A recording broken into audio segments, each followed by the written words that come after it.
You can work it out. 1917. I was only a boy. I expected a tall rose. I was confronted with a black orchid.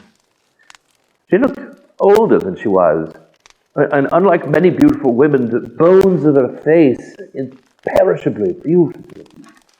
Her eyes would have been so beautiful if they had had a strange anger in them, like a tigress. Golden eyes, golden hair, going gray, deep black. Whether for her husband, whom she didn't love, or for Ireland, I've never made up my mind. She always seemed to sail into a room, as I recall it, in long black draperies. Well, I don't think I spoke much. I was rather overawed. And she had this manner, if you're critical, you'd call it effusive. If you like it, you'd call it outgoing.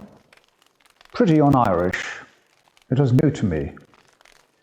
Extraordinary activity, ceaseless activity, always something dramatic in the air. She lived, I think, very much, in a state of semi-excitement. It was always something of the greatest importance. This terribly tall and willowy woman, those long limbs, very old and dilapidated, of course. I have never met anything before or after like her. A very gracious and charming lady.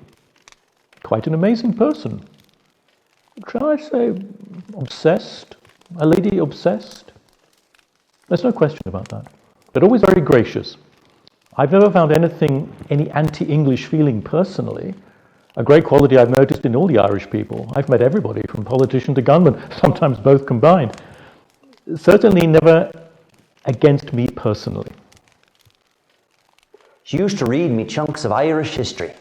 We had a house at the seaside, lots of friends from Ireland, a very happy, cheerful kind of life.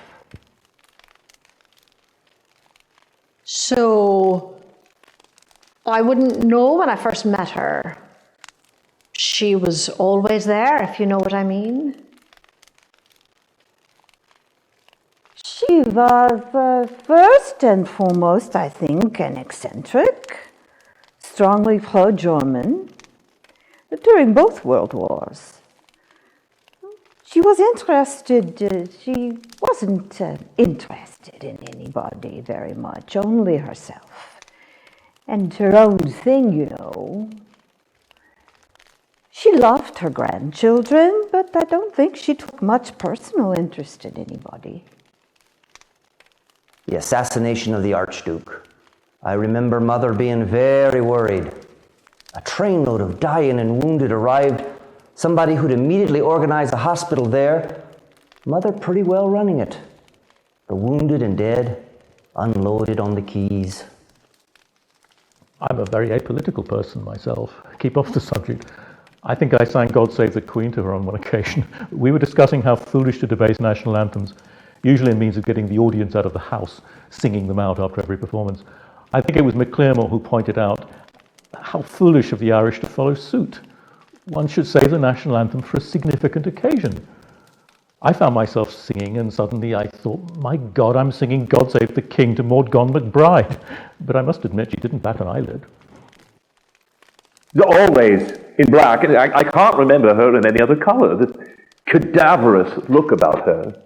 This unexpectedly light voice. She spoke like that. It's very pleasant. It's the most beautiful manners I've ever known in any lady.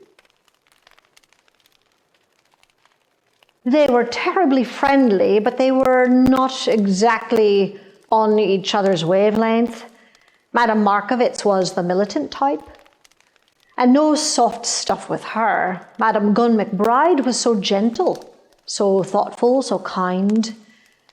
They would both be ascendancy types, and I tell you, ascendancy types, they don't treat each other with any difference. Only Irish peasant types getting up off their knees, as we all were, would have any class feeling like that, or a necessity to touch the cap, or anything like that. No, ridiculous. She had a set income, investments, you know, from her family. Unlike many mothers, her vital interest was not the marriage of her daughter. We went off without her knowledge. She certainly did disapprove, very much so. Then we came back after a time and got married. And then, of course, there was the Black and Tan War, in which we were all engaged. I remember going round there one day. The place had been ransacked by the troops. Obscenities had been scrawled. She accepted it, the marriage. I don't say we ever got on very well. We had nothing in common whatsoever. But I never found any resentment.